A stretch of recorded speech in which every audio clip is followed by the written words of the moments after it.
देखिए, अब तो उनका अंदरूनी मामला हम नहीं जानते, लेकिन ये जरूर है कि जिस तरह माननीय शिवपाल जी ने ये कहा कि हमारा बेटा चुनाव लड़ेगा, तो टिकट देने से पहले अगर सभी लोग अखिलेश यादव जी और शिवपाल जी सब लोग बैठ के बात कर लेते तो बेहतर रहता।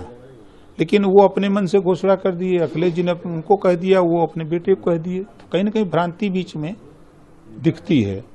और दूसरी चीज जो मैनिफेस्टो की बात कर रहे हैं, देखिए सत्ता जब रहती है तो जब जो सीएम होता है तो वो सोचता है कि सब ऑल इज वेल, लेकिन जब सत्ता चली जाती है तब सारी चीजें उनको दिखने लगती है।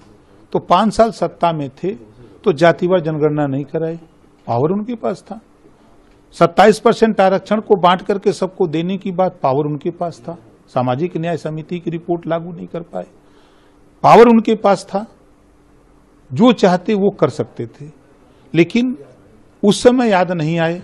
आज उनका जो मैनिफेस्टो है शुद्ध रूप से हवा हवाई है, उसमें कोई दम नहीं है। 14 हारे, 17 हारे, 19 हारे, 22 हारे और फिर 24 हारेंगे। ये इतिहास है समाजवादी पार्टी का, बहुजन समाज पार्टी का, कांग्रेस का।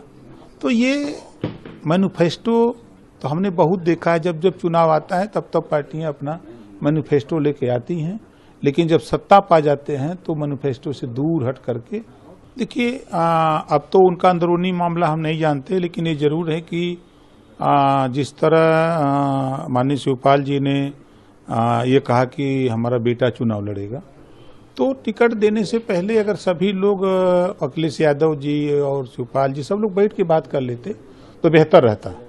लेकिन वो अपने मन से घोषणा कर दिए, अखिलेश जी ने उनको कह दिया, वो अपने बेटे को कह दिए, तो कहीं ना कहीं भ्रांति बीच में दिखती है।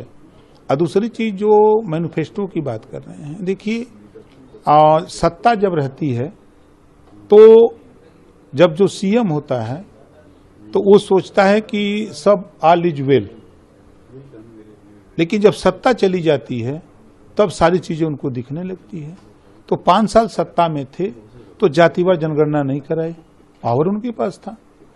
27% आरक्षण को बांट करके सबको देने की बात, पावर उनके पास था। सामाजिक न्याय समिति की रिपोर्ट लागू नहीं कर पाए, पावर उनके पास था। जो चाहते वो कर सकते थे, लेकिन उस समय याद नहीं आए। आज उनका जो मैनिफेस्टो है शुद्ध रूप से हवा हवाई है, उसमें कोई दम नहीं है। 14 हारे, 17 हारे, 19 हारे, 22 हारे और फिर 24 हारेंगे।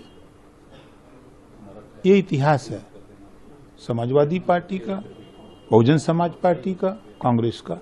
तो ये मैनिफेस्टो तो हमने बहुत देखा है, जब जब चुनाव आता है तब तब पार्टियां अपना मैनिफेस्टो लेके आती हैं।